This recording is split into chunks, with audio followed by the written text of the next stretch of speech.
มั่างหุ่นเสิร์ชมาลงเห็นบ่ล่ะเขาเอาไว้บ่ขนาดหุ่นปั้นซื่อๆนะเขาก็ยังบ่อภัยแล้วนะสัญญาหลักซื่อๆเขาก็ยังบ่เอานะแต่บักเหล้าแดงบักคอมมิวนิสต์เอากาเกี่ยวคอนตีเอาบักเลนินเอาบักโฮจิมินห์บักสตาลินมาบูชาเฮาสิให้อภัยคนประเภทนี้วะเงินตายยากนี่นะบักเงินท่ายานนี่นะนี่แหละพี่น้องมันบ่ได้แม่นสีพันดอนอย่างเบิดมันอุปโลกเสกสรรปั้นแต่งดังนั้นข้าพเจ้าจึงตอบลูกหลานให้คิดเบิ่งคนที่ฆ่าคนหนึ่งคนฆ่าคนหนึ่งคน100 ปีเขายังนำมาขึ้นศาลยังตัดสินประหารชีวิตหรือติดคุกตลอดชีวิตอันนี้ฆ่าคนเป็นแสนบ่มีโทษมาเป็นประธานาธิบดีมาเป็นผู้ปกครองบริหารมาเป็นผู้ขายชาติบ้านเมืองมาเป็นผู้กดขี่ข่มเหง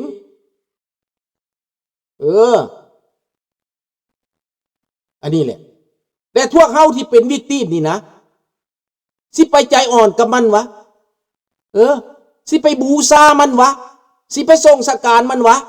บ่มีทางน้ำตากระบ่ตกลงแม้แต่เม็ดหนึ่ง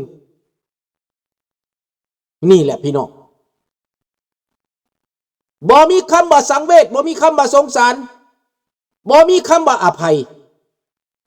มีบางคนว่าคนตายแล้วต้องอภัยมาเสียไปอภัยมันเนี่ยฆาตกรตายนั่นนะมันอภัยบ่ได้พี่น้องพวกพี่น้องคือว่ามันธรรมดาวะคนตายเป็นแสนหนีข้ามน้ำของมันยิงตายเท่าไหร่มันเอาไปตายอยู่ศูนย์สัพพทุกสัมมนาหลายปานใดมันบ่นับแสนได้พี่น้องตายย้อนหนีจากบ้านจากเมืองนี่นายได้ผู้ใดบุญบ่ยาวผู้ใดบุญบ่ฮอดบ่ผ่านเมืองไทยไปได้ไดตายในเมืองไทยเฮียในเมืองไทยก็ลงหลายไผมากคนลาวเห็นแล้วบ่คิดบ่ผู้จักความเครียดความแค้นแบบนี้บ่หรือว่าเครียดแค้นตั้งแต่ตัวเองมีหัวใจตั้งแต่ตัวเองผู้อื่นบ่แม่นมนุษย์วะคันถึกตัวเองโอ้ยเจ็บห้องเองปันหมาแต่คันถึกผู้อื่นนี่หัวย่อเย้ยบ่นี่แหละเวรกรรมมันตามสนองแล้วตายคนกระดา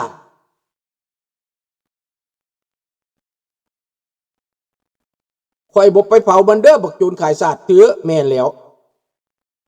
บ่ต้องไว้อะไรมันอีกบ่ต้องสนใจมันอีกสาบแช่งมันไปนำด่ามันไปนำจองเวรจองกรรมมันไปนำนี่แล้วลูกหลานคิดว่าเนี่ยคิดว่าต้องอภัยมันวะคนตายที่เขาให้อภัยนั้นแม่นคนมีคุณงามความดีสิตายมืออื่นสิตายมือหือ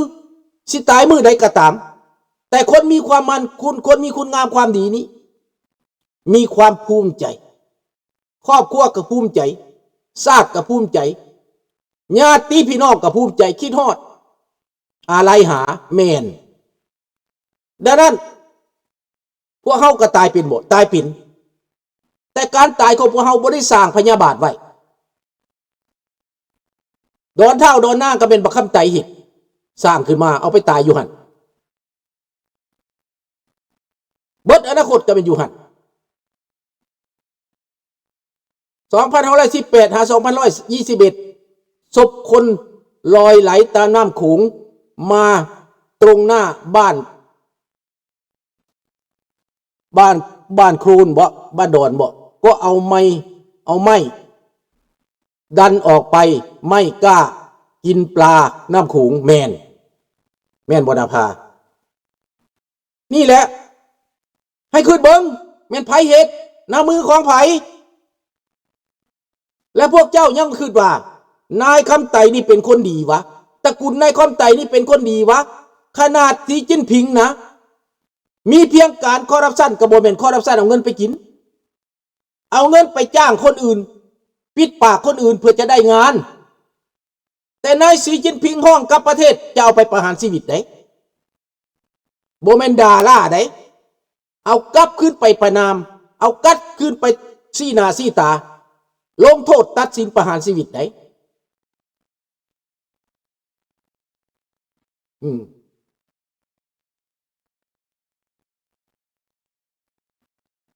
นี่แหละพี่น้องดังนั้นพวกท่านเข้าใจระบบบาทนี่นะเป็นหยังลุงจังสาบจังแสงมันพอลุงบ่มีอาวุธลุงมีแต่ความจริงลุงมีแต่ความซื่อสัตย์กับบ้านกับเมืองกับญาติพี่น้องกับลูกกับหลานตระกูลฆาตกรเจ้าสิปล่อยมันลอยนวลวะเจ้าสิมาเสลิมฉลองวะเจ้าสิมายุด4-5 วันไว้อะไรมันวะหมาตายข้าพเจ้ายังบ่ไว้อะไรไปซ่ายังบักคำตายนี่สิไปไว้อะไรมัน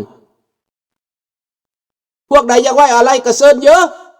เซิญไปออกหน้าออกตาห้องให้น้ำมันเด้อบักเป็ดพร้อมบักอังเติ้ลพร้อมไปเลยตระกูลคุณศาสตร์สูพวกแลนน้ำขี้ทูดพวกลาวลิงลาวข่างไปเลยไปไว้อะไรน้ำบักคำไตสูสิเป็นอย่างไรนี่แหละคำตอบว่าผู้ใดจะสิบตายบ่แม่นการตายคนตายที่ทำความดีนั้นตายที่บริเหตุกระทำผิดอีกอย่างนั้นแม่นคนคืนหอดแม่นคนอะไรหาคนส่งสการหานี่คนก็ตายทุกเดือนทุกมื้อก็มีคนตายในประเทศข้าพเจ้านี่คนลาวก็ตายแต่ข้าพเจ้าก็ไปส่งสการไปไว้อะไรหาพวกที่ตายไปเห็นอกเห็นใจครอบครัวที่ยังอยู่เห็นบอกสาวสีมานี่ก็มีไปส่งสการ2-3 ศพข้าเจ้าก็ตายแต่ข้าเจ้าเป็นคนดีข้าเจ้าบ่ได้เหตุให้ผู้อื่นต้องล้มต้องตายนำ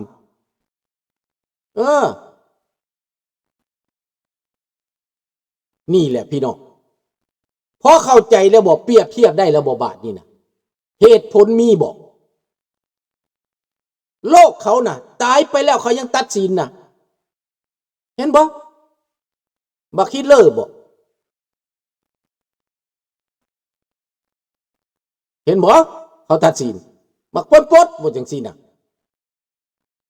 ตายไปเท่าใดเขาก็ลงโทษบ่ได้โตมาลงโทษเขาก็ลงโทษชื่อเสียง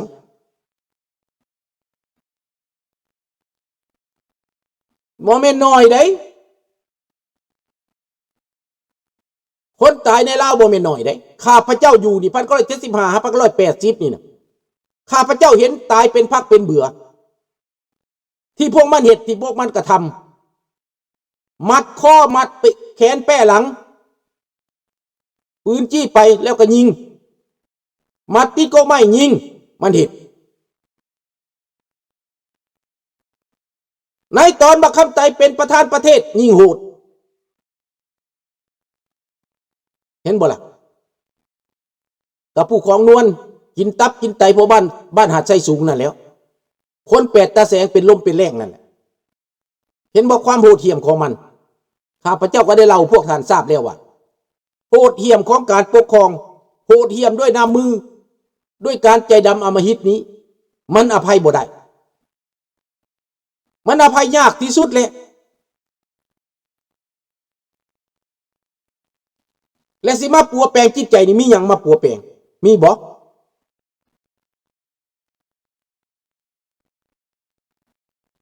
ชาติของตัวเองบรรพบุรุษของตัวเองเอาไปฆ่าทิ้งไปยกย่อปอปั้นเอาคนเด็กคนแก่มาเป็นเจ้าเป็นนายเราบ่เห็นผู้ใดสิมาปกป้องแม่นบ่สงสิมาปกป้องไอ้โจรนี่แหละคือเบิ่งมีจักคนพวกมันนั่นอะไรถึงบ่พระเจ้าแผ่นดินเพิ่นฆ่าไผเพิ่นบ่ได้ฆ่าไผเพิ่นทำลายไผเพิ่นบ่ได้ทำลายไผเพิ่นมีแต่เข้าวัดพังธรรมโซลาดบางหลวงก็บ่มีรถก็บ่มีพอคันบ้านก็บ่มีพอหลัง มีแต่หน้าทงเดียวสวนมักโซโบเท่านั้นมันยังเอาไปขาไปแกงบัดคำไตเข้ามาปุ๊บยึดเอาดินบ้านดินเมืองยึดเอาของผู้นั้นผู้นี้ดอนโขงของคนชาวไห่ชาวนาไล่เขาหนียึดเอาของเขาเอาคนนามสกุลตัวเองไปตั้งใส่บ่อนใดก็ของเพิ่นหมดของพวกเพิ่นหมดฮอดเมืองไทยพุ่นเพิ่นลามไปโรงแรมอยู่หัวขัวก็ของมันโรงแรมอยู่ภูเก็ตก็ของมันโรงแรมอยู่พัทยาก็ของมันนี่โจรพวกนี้น่ะมันสบายมันไปหาพวกมันแล้วมันก็ได้ไปโจรมันก็ไปหาโจรพี่น้องแล้วเบิ่งเอามันฆ่าราชวงศ์ลาวถิ่มจนเบิดเลือดจนสะอาดจนข้าวบนตัวประเทศควรอภัยมันบ่ล่ะนี่อยากให้คนลาวเข้าใจให้นะลืมได้บอกพวกเจ้าลอยข้ามน้ำของพวกลาวนอกนี่นะในหน้ามือของฝ่ายปกครองกับเวลาคำไต่ศรีพันดรมีอำนาจแล้วตอนนั้นคำไต่ศรีพันดรกับบักไก่สอนมีอำนาจหนูหักประโหดหนูหักกันยังว่าอย่าเฮ็ดกับเขาหนูหักยังเว้าเป็นไดเบิดได้พวกมันน่ะนะหนูหักกันยังเว้าเป็นไดพ่อเมียหนูหักกันบอกเมียหนูหักเป็นคนสวรรณเขตบอกอยากให้ทหารนั่นอย่าไปเฮ็ดกับเขาเวลาเขาต่อสู้เขาก็ต่อสู้แบบนั้นแหละเขาก็ต่อสู้คันเจ้าบ่ยุติธรรมหนูหักเว้าไดย้อนว่าเมียบอกคนแถวแก้งกอกสะคืนนั้นออกมาต่อสู้หนูหักก็บอกว่าอย่าไปเฮ็ดกับเขาหรือว่าเอาการเมืองก็บ่จักแหละมันก็ยังใครได้มันยังยับยั้งไว้ในการประหารได้พี่น้องเพราะว่าขั้นสั้นขั้นบ่เว้ามันก็ไปจับพ่อบ้านมันก็ไปจับตาแสงเห็นบ่ล่ะบ่ได้ไปย่อเขาดอกแต่ว่าเว้าที่มันเว้าออกมาคำเว้าสำนั้นมันก็ยังใครแหนถือว่าพรเบาไปข้าพระเจ้าด่าบักหนูหักน้อยกว่าหมู่ได้นี่ได้ให้จือเอาเด้อในขณะของมันน่ะบักหนูหักนี่ข้าพเจ้าด่าน้อยกว่าหมู่ได้บักขี้ยาบ้านวาดนี่น่ะเห็นบ่ล่ะนอกจากนั้นข้าพเจ้าบ่ได้เลือกจักคนเป็นหยังว่าหนูหักแล้วมันบ่โหดปานนั้นมันยังฮู้จักพี่จักน้องอยู่เด้มันยังเลือกอยู่เด้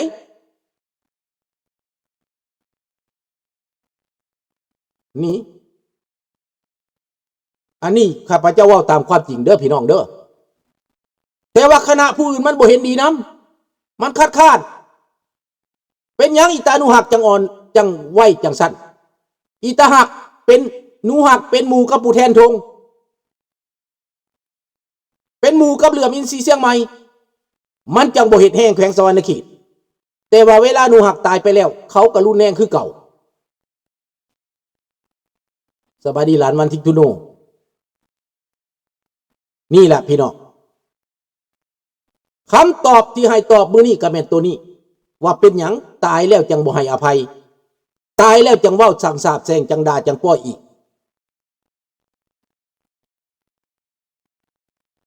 นี่เหตุผลแม่นตัวนี้พี่น้องแล้วคนลาวที่ตายไปเป็นแสนอยู่ในป่าในดงในห้อมห้วยภูเขามีไผไปเอาเขามามีไผไปเอากระดูกกระเดี่ยวเขามาเฮ็ดบุญเฮ็ดทานภาครัฐของพวกลาวแดงนี้บักคำไตมันได้ขอโทษขออภัยบ่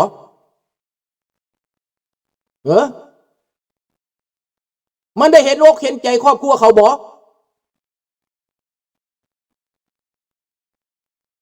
ขอบใจมหาสารคามมีผู้ใดเห็นอกเห็นใจเขาพ้องข้าพเจ้าตายในป่าปานนี้กระดูกก็ยังบ่เห็นซากศพก็ยังบ่เห็นขอไปเอามันก็บ่ได้พระเจ้าแผ่นดินลาวญาติวงศ์ของลาวมันเอาไปฆ่าไปแกงบ่เห็นฮอดกระดูกบ่เห็นฮอดซากศพมันใจดำอำมหิตหรือบ่ โลกนี่นะขนาดอเมริกาตายนะ